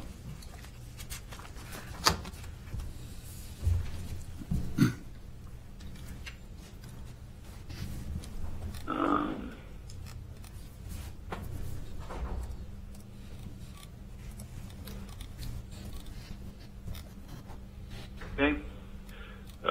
Purchase pros calling for an all-cash purchase of the property, flipping the purchase price. Okay, 50,000. So Ryan, we're gonna have to just go through here and take all these out and put in 50. Yeah. Okay, so I'm making comments. All right, we'll get that done. So Ryan, that's fine. So in this section. That all looks good. Me, Ryan, me, and Mark. Josh, that last Sorry? Oh, the last paragraph. So this was in the sample about contacting you. Is that? Yes. What is that for? Is that? Well, it really, because we're going to be marketing the asset. So if anybody has questions, okay. additional data requests, need a link to the data room, whatever. Okay. Frankly, they would need to obviously just, that's why you hire us, to be the, Right. To be the face and the main point of contact. Okay. Josh, this is Eric Johnson. I'm outside counsel representing the board. In that third paragraph from the bottom, it talks about a form purchase agreement. Is that something you would want us to put together, or is that something you've already put together? That is something that you all would put together. As I'm sure Ryan told you guys, told all of you, we have done a lot of these transactions. We have, I wouldn't say templates, but we have really, really good samples. I don't know are there any attorneys on the board? No, but I'm one. That's why I'm here. Yeah. So you're talking to one. Yeah. So okay. Well, I'll tell everybody a dirty little secret. Attorneys never recreate documents. Okay, they just keep reusing documents and tweaking them. So, no offense to your county counsel and no offense to all the attorneys you work with, but we found it very beneficial for our clients to use obviously vetted documents that we've already used in successful transactions, handing them over to your county counsel with the help of outside counsel or special counsel, and then us putting together a purchase and sale agreement and making it available to bidders. Obviously, the reason being these transactions are a lot more complicated than selling a shopping center, a home, a farm, anything like that. And so not only are there obviously real estate considerations, but you're also transferring a business, a highly regulated business with a number of payer sources. So what we would do, what we always recommend our county clients do is engaging transaction counsel. Eric Johnson is there. He's that's who we're speaking with now. They've hired him. Oh, okay, good. Action attorney. Okay. Eric, Sorry, Eric. I apologize. Oh, I got busted, didn't I, Eric? I let him go. I let him go, Eric. That's fine. Yeah, I just stepped in it. So what I would say is let us, if it's okay with you, we can share a couple asset purchase agreements and OTAs with you, and those are going to be the two documents that kind of are the rules of the road for the deal. But you will need an APA or a PSA, which is asset purchase agreement, purchase and sale agreement, same thing, and then an operations transfer agreement, which will handle a lot of the, kind of the terms and conditions, reps and warranties we're talking about with this transaction, and then the transfer of personal property, FF&E, all of that. So we use both of those documents in all of our transactions. Okay. Well, the sooner you can get them to us, the better. Okay. We can do that. Ryan, we'll huddle and we'll get it over.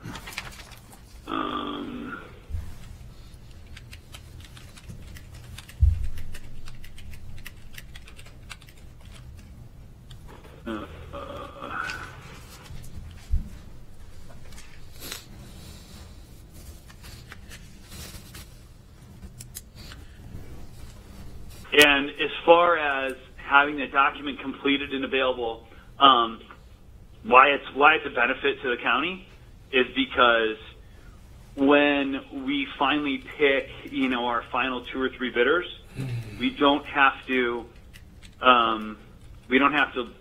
negotiate or review 3 or 4 different contracts, right? That's one huge benefit. The second benefit is once we get down to a few groups that we like, that are in our ballpark, we've typically asked them for their best and final offers to be submitted on those form agreements, which also makes Eric as well as the board's, Eric and the board's life much easier. We try to, again, kind of, it's all about kind of templating and minimizing the amount of, disparate details and things that we have to deal with.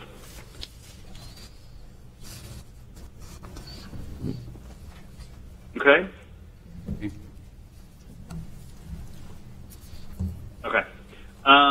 anybody, so Eric, this is a question for you. This First American Title Insurance Company, typically what we found is sellers' attorneys have relationships with title companies. So is there a title company that you prefer to use? We're fine with First American. Assuming the you are? Yeah, assuming the buyer is out of state, they're going to want title insurance. That's how it's going to work. If they would happen to be an in-state buyer, then we go through abstracting and do that. But if it's an out-of-state buyer, they're going to require title insurance. And so I've worked with First American. They're fine Okay. to work with. Okay. Okay. All right. So paragraph 1, fine. Paragraph 2, fine. Paragraph 3, fine. Purchaser affirmatively covenant to maintain that is 100% fine. The next paragraph, the purchaser must agree to hire all the existing employees. I guess sorry? if we could look at paragraph 4, we have there a skilled Sure. nursing facility with 199 beds. Is that correct? Yep. That's not the correct number. No, that just came off the. No, it isn't. Okay. That is not the right number. Yeah. Susan, it's what, 134 SNF beds and I believe 34 behavioral beds? We're, For ICFID beds, we have 20 beds. I can check. We're licensed for how many, Carol? Total 168. 168. Okay. Do you want us to detail out the different licensures in the proposal so they know how many? Yes. Yeah. Okay. Always better to provide more information than less, for sure. Okay. So we'll put that in this paragraph? Yes. Okay. And I think you do have that information, don't Yeah, we have that information. We'll put it on our Right. notes, and I'll when we send everything back to you this afternoon, I'll have that in there. So we have that. This is Johnson. I'm on the beds. There was some talk at that last meeting about converting some rooms, maybe the structure of those rooms, and Ryan had talked about that, some quads to doubles or something of that. Yeah, Josh, they have some quads and triples. But for our purposes, for this, we need to state what's in there now. And then. So. Well, one of the complicated things in Iowa is that, and again, it's a good time to discuss this. With Medicaid reimbursement, you have imputed occupancy, essentially saying that if you're below a certain occupancy threshold, you miss out on a key add-on for your Medicaid rate, and that's usually a byproduct of that's because the state of Iowa is looking to take some beds offline. It's just the trend of most states. They want to have less nursing beds. Is there, and obviously if somebody can pro forma this and add $10 or $12 a day to their Medicaid rate, that's a, that obviously it's a good thing for the operation going forward. So what's the current occupancy as of today? Right now, we have 97 in the next portion, and then 34 in ICFID. 131. So 131? So 131 out of how many beds, Ryan, total? 168? 168. Okay. I mean, it doesn't seem, so I mean, it seems like it's very well occupied. One thing we've seen here is, that, if you do have a lot of quads and triples, that's obviously, it's really not common anymore to offer quads and triples. It's, the industry's really gone to doubles and singles, but, we can certainly, wait to get feedback on this and ask people. I mean, typically what we've seen in the past is, this facility, this facility offers X amount of, skilled, duly certified skilled nursing beds and X amount of behavioral health beds. This facility needs to function as a skilled nursing facility and a behavioral health facility, for the next 10 years, something along those lines, versus restricting them on how many how many beds as well. Okay. But we can, if people push back on it, we can let you know. I don't think it's a big issue. I would have a bigger issue with it if we were at 50% occupancy. Okay, so just to be clear, so we'll state how many beds, licensures do we currently have, but then the requirement will be that it will be maintained as a skilled nursing facility or one of these types of things here that's listed for X amount of years, correct? Is that what we want to do? Yeah, I think that's a little. I mean, again, I'm not advocating for doing everything for for the market. I'm just saying that would probably present better than saying that you need to maintain this facility with X amount of quads and triples, right? Because typically, what we've seen is the market is the residents and patients are picking other facilities over facilities with quads and triples. It's kind of fallen out of favor. I think that was one thing, Josh, that we considered ourselves. If we were to continue on the management of it, we need to look at the quads and triples too, and probably reduce those out. So what is Got it. typically, and this is a decision the board needs to make, how long or do we want to put this requirement in here? I guess how many years is what you typically see, Josh, and what are the? I would say at least 10 years. The good thing is, and it's actually a pretty big misconception, but when this is brought up for discussion, people say somebody's going to buy it and close it down. And I can assure you that if somebody's going to pay $5.5 million or $8 million for this building, they're paying for the business much more so than the building, and it would be counterintuitive for them to shut it down because it's a purpose-built facility, and it has the highest and best use for it is as a SNF and as a skilled and behavioral health facility.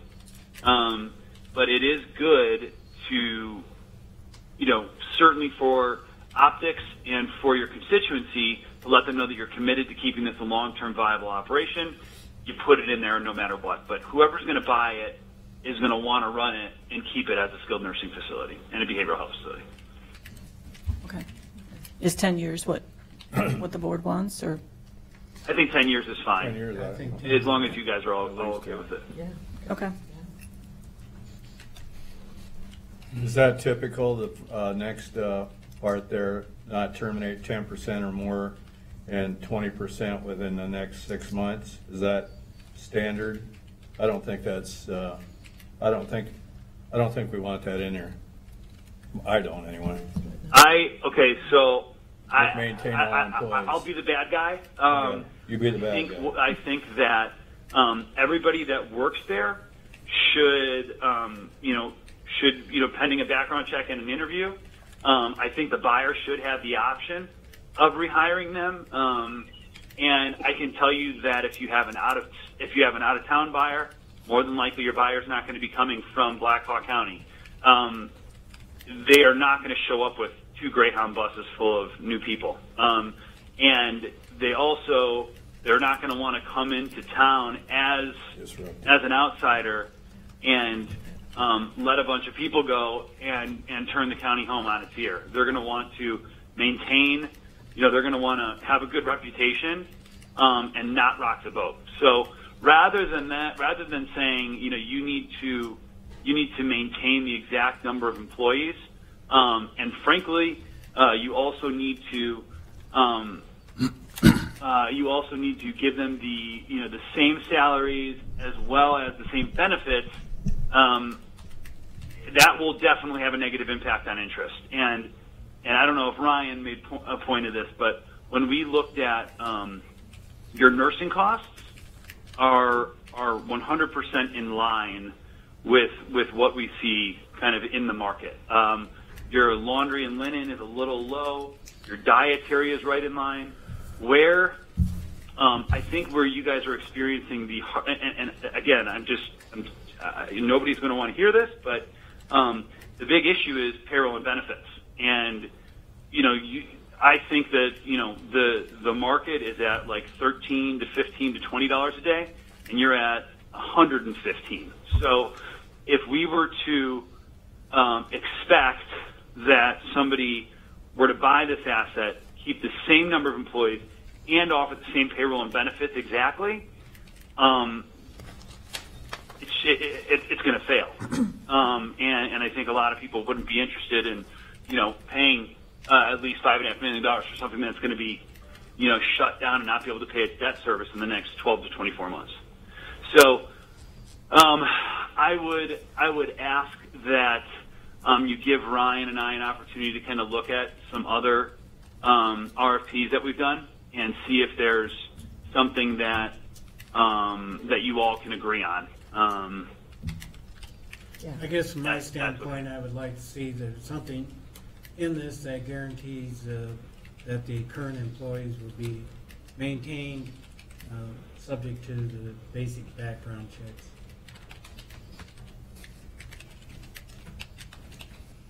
How many FTEs are at the facility right now? Or like, you know, as of 171, you know, this year? Okay, so it doesn't seem like, you know, typically what we see, especially because you have behavioral beds, staffing is usually a little bit higher on behavioral health facilities, but you know, the benchmark or par for a nursing facility is usually 1-to-1. So it's usually one full-time equivalent to one resident or one bed. So it doesn't seem like you're grossly overstaffed, and I would venture to guess that over the last couple of years, you know, in order to try to kind of shore things up and make this operation work as a county operation, you guys have probably implemented some practices, right, where, you know, your staffing has gone down and people have opted into retirement and things like that? Yes. Yeah, we've tried to adjust the staffing based on residency. Okay. So let us look at that. And what we'll do is we will offer we'll offer you a couple options. I think the other thing, just from an optics standpoint, is I think that you're almost creating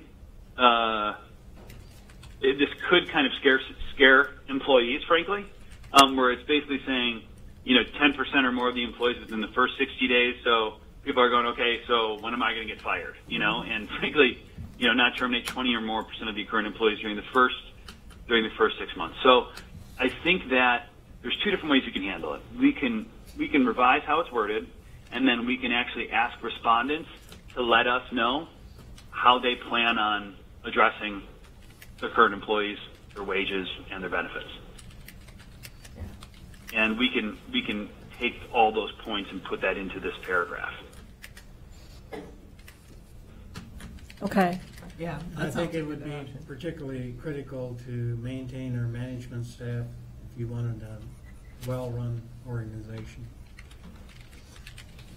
Yeah, I agree with you, Josh and Ryan. I think with that kind of language, the first thing you think of is the new people come in, and then pretty soon they start. They say they're going to retain staff, you know, but then shortly after, people start to be let go. So, yeah, that language probably does need to be changed.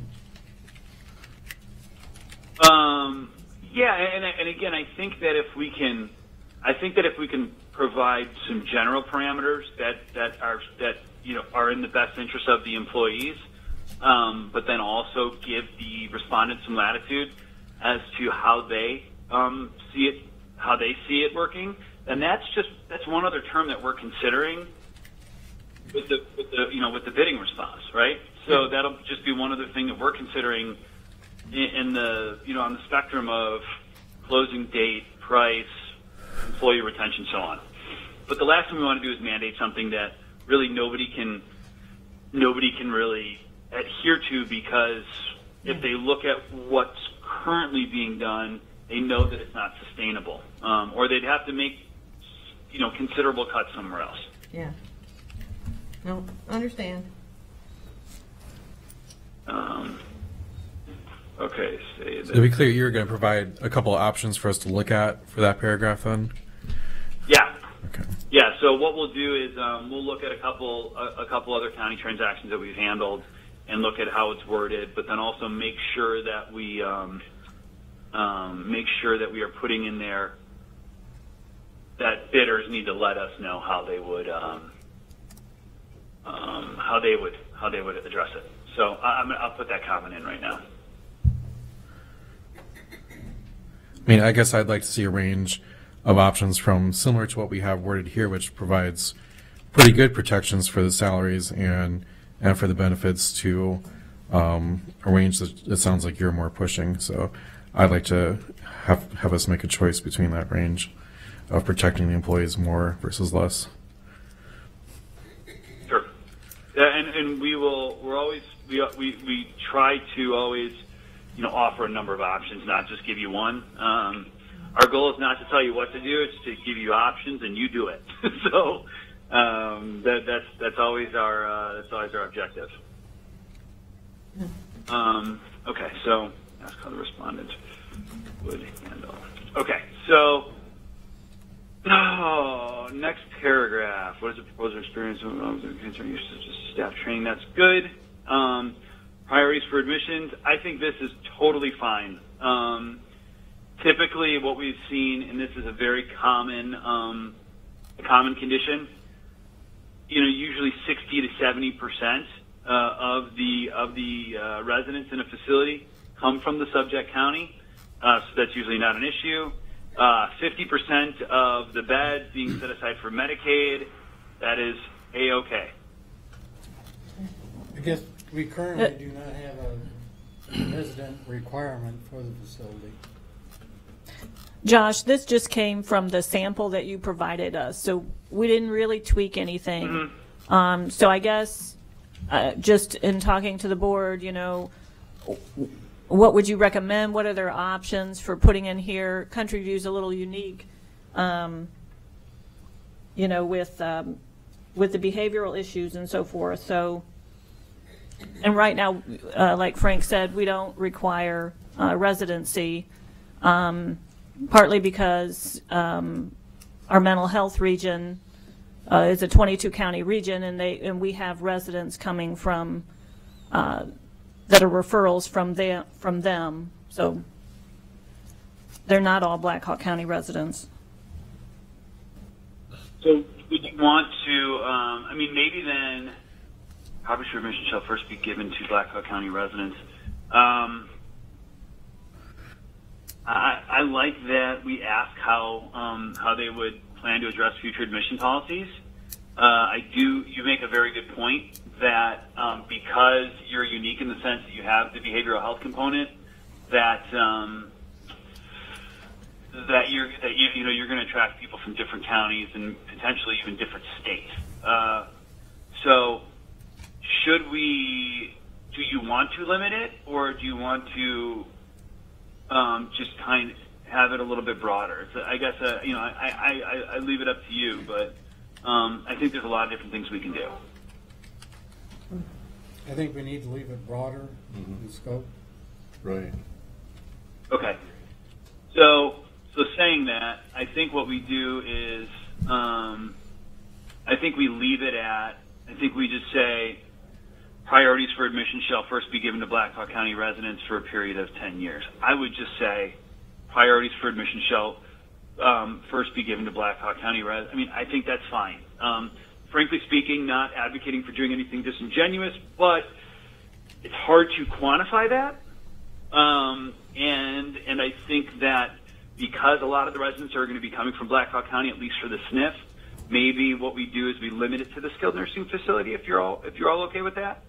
And again, it's just one of those optics things that is a natural. It's kind of a foregone conclusion anyway.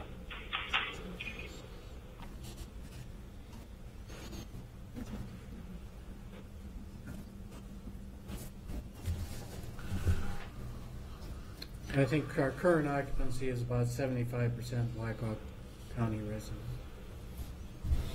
Okay, But yeah, then I mean, I then don't know that- what the term that's resident very means. That will unlikely change. What's the time frame you have to be a resident before you qualify to be a resident? I have a mailing address, don't you? Anymore. Or a post office box.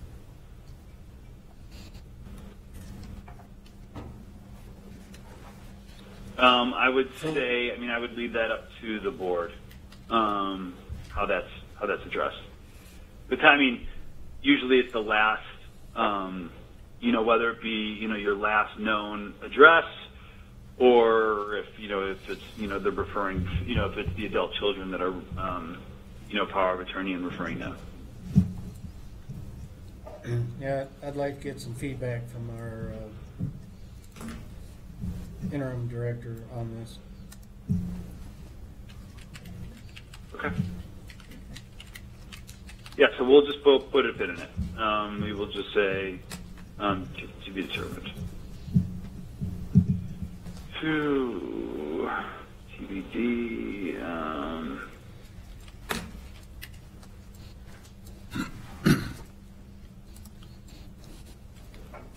By resident. Okay. Purchasing must be set aside, that's fine. Current residents shall have the right to remain in the facility as long as they are eligible to receive cares. Okay, that's fine.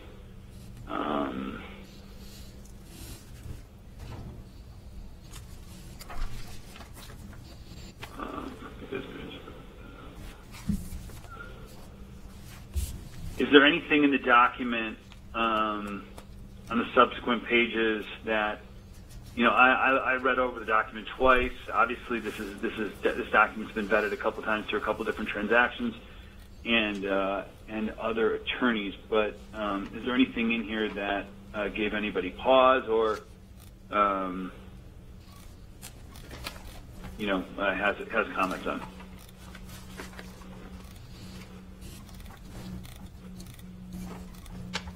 Mr. Johnson, do you have anything? No, I mean, I think on this page anyway, you've addressed the things that were issues. I will comment on the Blackhawk County residents.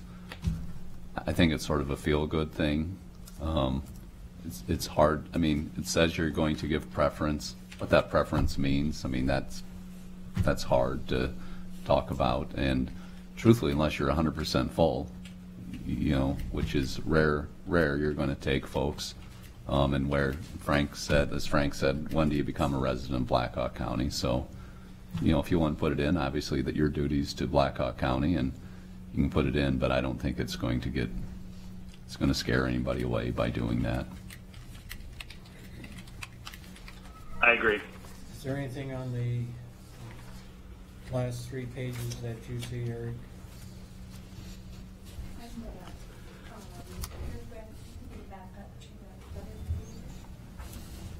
See where it says field level up here?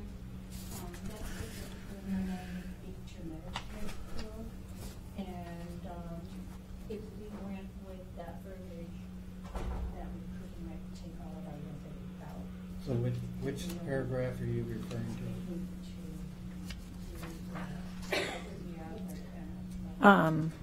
to? Josh, this last paragraph on that deals with the current residents at Country View.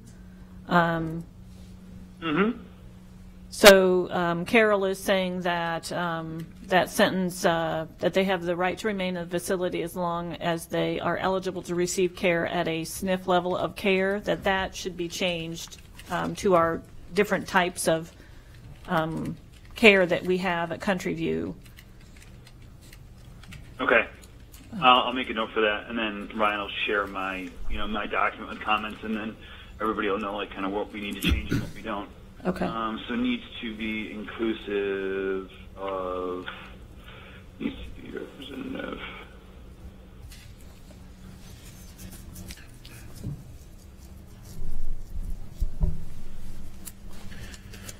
Okay. Okay, I got that in there. So Frank, you asked if I had any questions on that next page. When I read this, I just highlighted the things to me that were unusual. Doesn't mean they're wrong, because this isn't a typical situation, but those things that were unusual, we've already talked about some of them. And as you know, the more restrictions you put in there, the less attractive it could be to certain buyers. Doesn't mean that you're wrong to put those restrictions in by any means. I'm simply saying, you know, that's sort of the give and take that goes with that. So on that next page, that third paragraph talked about public accountability. Certainly whoever operates this facility will be state licensed and subject to state licensure and everything that goes with that. I don't know what else you would ask for regarding public accountability. Certainly if you're looking to get into people's finances and books, you will, people aren't going, I mean, that's going to be a problem. So when I looked at that, I thought that that paragraph itself could be a bit of an issue. And then on that very bottom paragraph on that page where it said, you're going to keep all the vendors. Well, you know, I don't, once again, if that, you know, and I appreciate you for bringing that up, because that's going to be tough as well. Yeah. We've seen that done in a couple counties, and I won't say where, but one of the reasons we did it is because one of the commissioner's daughters owned like the therapy company. But I would say that there's something in there that you know, that bidder can rebid all the contracts, and that the current providers, you know, will have an opportunity to compete for the business or something along those lines. Yeah. But they just can't do no bid contracts. Can you send us some language for that, Josh? Yeah, I'm looking at some notices of sale right now, so I can grab the employment stuff, and then Ryan and I will look for reference, you know, to third-party vendors. I mean, my preference, I don't really care about the vendors as much as I care about our employees. I'd rather lose more selling points by giving better protections for employees than have any language about vendors or anything like that. I think we probably all agree with that. Yeah.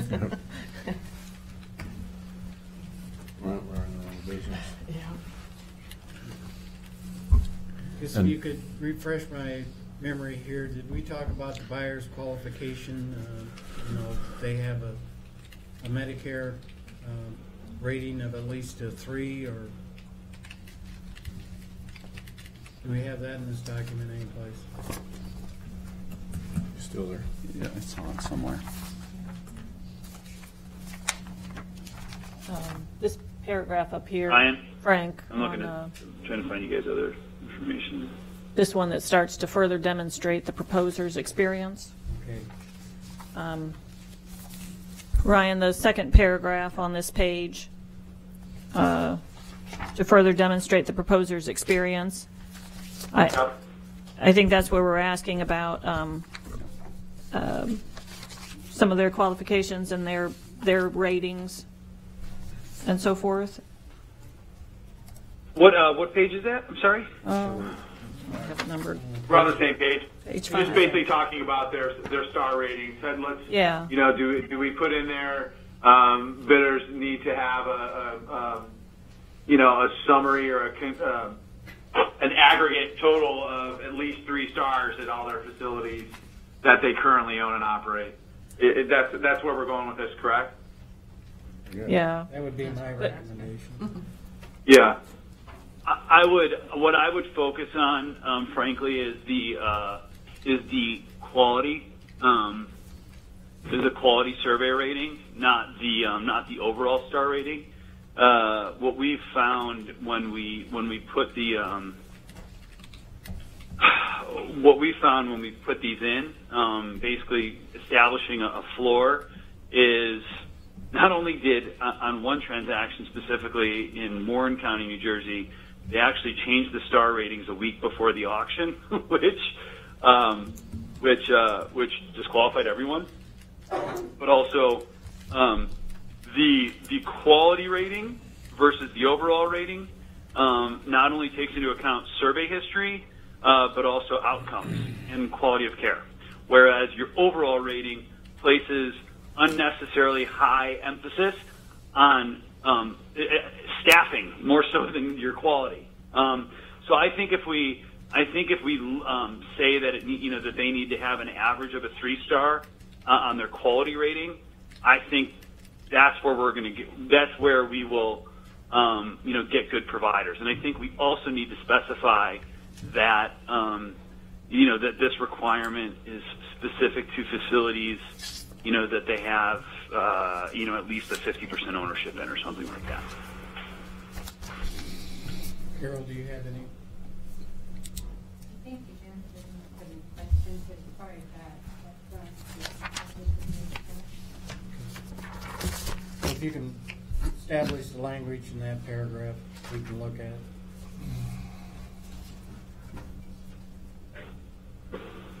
Will do.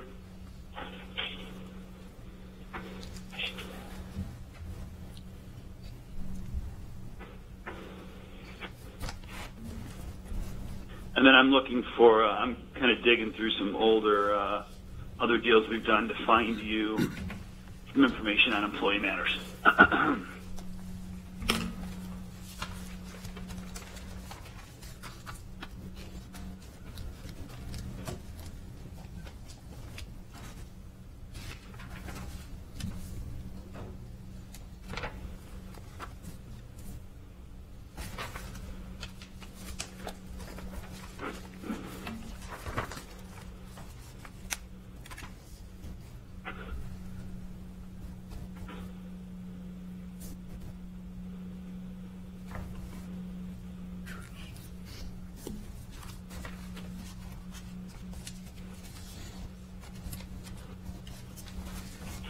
Okay, any other questions?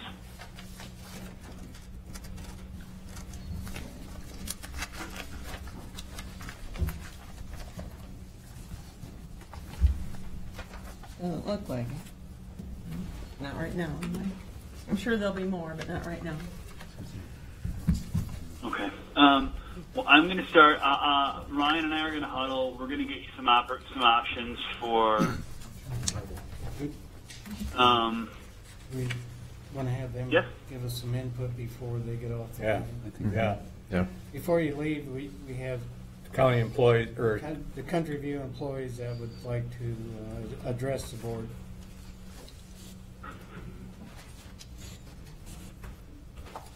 come up and give your name and address. Hi there. Hi, how are you?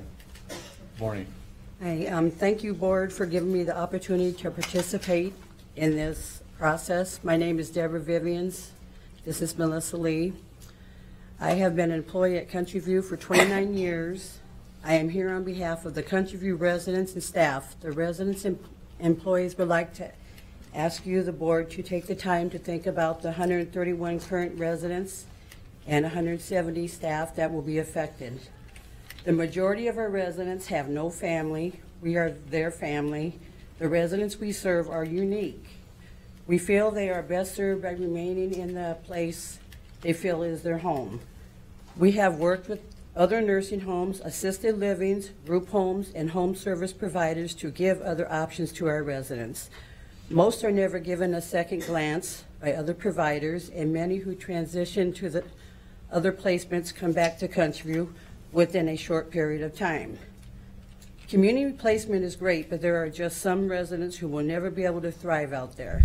In the community, they risk being taken advantage of. They are lonely because they don't have family and are used to the staff and residents of Country View being there as support for them. With the decline in state facilities like MHI, we now help fill that gap. We fear without Country View as it functions now, these residents may end up in jails and hospitals, costing far more for the taxpayers. We would like to be given the opportunity to make changes that could significantly reduce the financial burden on taxpayers. We all know that providing services to Medicaid residents is not profitable, so we would like to try to fill the brand new RM positions and bring in some Medicare skilled residents and or private pay residents. Thank you. We have decreased staffing due to decreased census and hope to reduce agency staffing by filling the licensed nursing positions. This is the same suggestions proposed to potential buyers. Unfortunately, no matter the promises made by a buyer, we all know holding anyone accountable is next to impossible. Historically, after sales, care declines, employee turnover increases, resident satisfaction declines. We respectfully ask you to reconsider selling Countryview. If that is not an option, we have prepared items for possible inclusion in a RFP, which those are the ones that Melissa handed out to you. And would you like to discuss them now or at a different time? We'll make sure that we forward this document on. Yeah. I think some of it was talked about already today. As far as what they're going to put in the RFP is really, I think it's going to be more broader. But anyway, we can pass these on. Okay. Okay, well, on behalf of the residents and employees of Countryview, we would like to thank you for taking the time to listen to our concerns. No, we thank you guys too. And Melissa has something she wanted to say. Hi there. Thank you for allowing me a moment to be heard today. My name is Melissa Lee. I'm an employee at Countryview. Yesterday after work, Deb Vivians and I went door to door to one local business to collect signatures from Blackhawk County residents to stop the sale of Countryview, to keep it county owned and operate in Blackhawk County. The support we got was wonderful. In 2.5 hours, we got 149 signatures. Just imagine how many more we will get in a day, a week, and a month. We are not done, and we will continue to pound the pavement and show the board the support of our community in keeping Countryview in the hands of Blackhawk County. Thank you for your time and consideration. Thank you. Thank you. I thank you for being here today, and I share your concern, I believe, with you. And I've still, now to this day, I've heard from only 2 people that want me to sell it. Everybody else wants us to keep it in county hands. And I just thank you for all your service, and I share your same concerns, and I'll keep fighting for you. Thank you for your support. We appreciate it. Would like you to take one thing, really what this board is trying to do is come up with some kind of a way of possibly saving Countryview, because there's the real possibility that Countryview isn't sold. The Countryview could be closed, whether it be this board or a future board, just for the mere of the finance part of it. So, there's no guarantees. The state come in here and said that's very doable. Other counties have done that. So I think our intent is to see if there's somebody would keep that facility open rather than close it. But if this don't go through, we don't know if it will or not. We're in the early stages, but there's just a good as chance of selling it as there's a good as chance of actually closing it down. And again, I'm not saying this board's interested in that, but can't speak for future boards. And I just know that when they start to see the dollar amount that they're behind, that things are going to happen. So just trying to do different things to keep the facility open. I'd reiterate exactly what Mr. Little said as well. This was never done to close the facility. This was done to improve it or to retain it in our community, retain your jobs, as well as a place for those residents that we have out there, and possibly expand services to others in our community that maybe don't have places that they can go to. So we certainly, like I say, appreciate all the service that you've provided and don't want to see that gone. We want to see that retained. So I think we've talked about too many times that the staff that we have out there that have been doing a great service, that's important to the residents, but also it'll be important to someone that would buy the facility, because they'll want to retain the quality staff that we have out there. So. But thank you for your list of options. Thank you for listening. No, thank you. Thank you.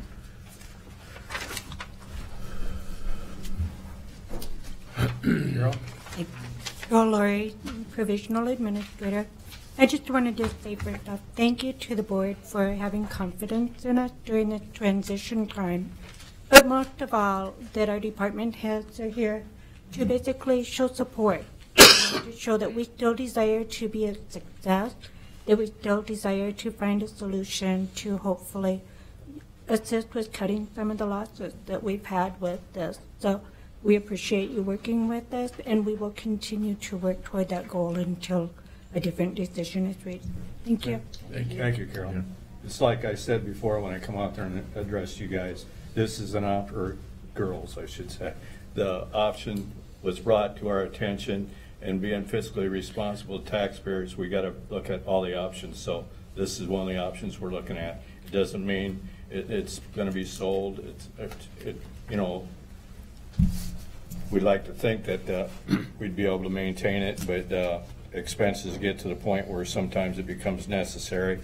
I know you got 149 signatures. It's like Chris said, I hear people out there saying keep it open too, but there's also the naysayers, and 9 times out of 10 it's people that don't have any interest. You know, there's so many people that don't have an interest in this place, don't even know where it's at, don't even know what services we do out there. That makes it hard for us to make the sale of it, and you guys doing your jobs makes it a lot easier for us, so thank you. I just know that there are inadequate facilities to address mental health. And if we can have resources that can focus on that, I think we'll be better off. Mr. Johnson, I have one question on next to the last page. Paragraph 5. The last sentence, it says the county reserves the right to reject any agreement that does not conform with the form purchase agreement. I guess, does that limit this in not rejecting this? Do we have a, if we fill out this purchase agreement, and the only way we could reject it is if we're not in conformance? You read it that way? No, I don't. I mean, there's other places in there where it gives you the right to reject for any and all reasons. Yeah. But I think that's more of a hard line, including but not limited to, we reserve the right to reject also if you don't agree to the ultimate form purchase agreement that we're going to be working on. I think he's correct. The county has the right to refuse any or all. I just want to make sure from my standpoint, that I understood that. Yeah. I think we were told that too from the company too. Is that what he said also? And I think once we sign the dotted line, that's it. And I think you made that change, Eric, in the representation agreement. And right. Talked about it. The only time you're going to be bound is after bids come in. If you choose to accept one of those bids, and they agree to sign the form purchase agreement that we provide them, and that you have, approved and you sign. Once that happens, then we have a binding contract. But prior to that time, we don't. And that is right. That's what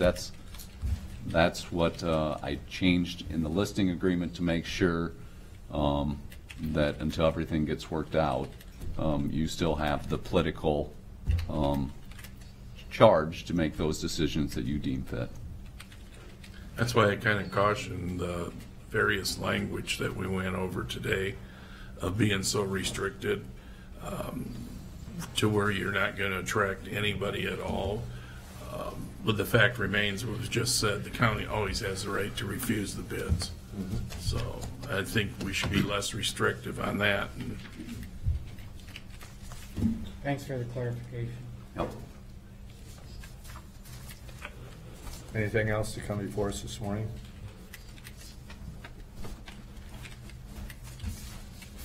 Entertain a motion for adjournment. I'll move. Second. Moved and seconded. Any further discussion?